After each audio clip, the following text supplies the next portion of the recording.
এখন আমরা অলরেডি এসে গেছি। এই যে এখন ব্যাগের মধ্যে সব নিচ্ছে।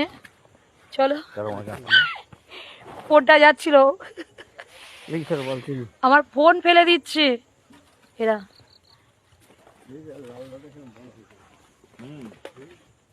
এই নারকেলটা কার গাছ? নারকেল এগুলো এগুলো কি গাছ? এগুলো স্বপনদা, ও স্বপনদা, এগুলো কি গাছ? এগুলো কই বিট খাওয়ালেন না তো? স্বপনদার কাছে আমরা আবদার করি এই যে কি ব্রোকলি। হ্যাঁ খাবো, কেন খাবো না? হ্যাঁ দিয়ে দিন। দেখেছেন হাতের সবজি? দেখান দেখান সবজিটা দেখান। এই বকুলি গাছ, ওয়াও, এই বাইরে থেকে যদি হয় একটা হবে। চলো।